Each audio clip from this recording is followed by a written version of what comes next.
হাগ্ৰামা মহিলাই ডাঙৰীয়াৰ যি 5টা গেৰেণ্টি আছিলে এই 5টা গেৰেণ্টিত তেওঁলোকে টোটেলি ফেলাৰ হৈছে।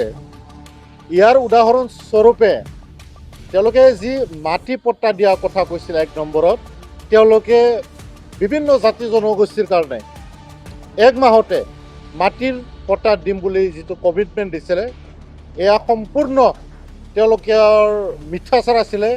তেওঁলোকে মিছা কথা কৈছিলে আৰু মিছা কথা কয় বিভিন্ন জাতি জনগোষ্ঠীৰ ভোট তেওঁলোকে লৈছে। এতিয়া হাগ্ৰামা মহিলাই ডাঙৰীয়া আমি সুধিব বিচাৰিছোঁ যে ঠিক আছে বাৰু, তেখেতে 1 মাহত মাটিৰ পট্টা দিব নোৱাৰিলে, তেখেতে ছেকেণ্ড টাইম ক'লে যে 3 মাহৰ ভিতৰত মাটিৰ পট্টা দিম, কিন্তু ইয়াৰ পিছত তেওঁ আকৌ উল্টা আখৰ মাৰি তেখেতে ইলেকশ্যনৰ পিছত মাটিৰ পট্টা দিম বুলি পেলাই ক'লে। ইয়াৰ পিছত আমি কি বুজিব বাকী আছোঁ?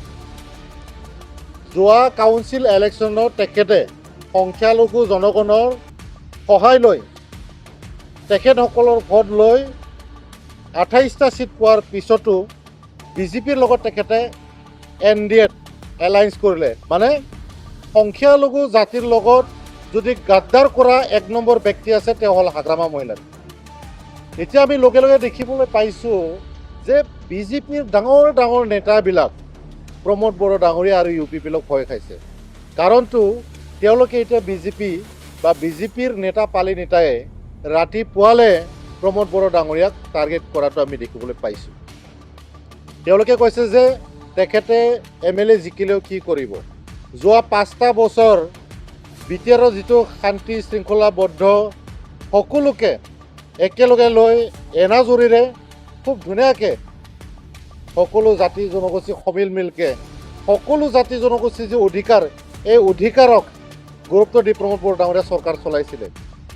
এতিয়া আকৌ তেখেতে MLA হৈ সমগ্ৰ অসমৰ কাৰণে কাম কৰিব বিচাৰিছে। গতিকে বিজেপিৰ নেতাবিলাক যি কথাবিলাক কৈ আছে, এই কথাবিলাক আমি যেতিয়া দেখিছোঁ, আমি চাইছোঁ, বুজিবলৈ চেষ্টা কৰিছোঁ, ৰাইজে বুজিছে যে UPPক তেওঁলোকে ভয় কৰি এই কথাবিলাক কৈছে। ৰাইজৰ সভাত থকাৰ পিছত MLAটো কিয় লাগে বুলি প্ৰশ্ন কৰাটো বহুত ডাঙৰ এটা তেওঁলোকৰ ক্ৰিটিকেল কুৱেশ্যন।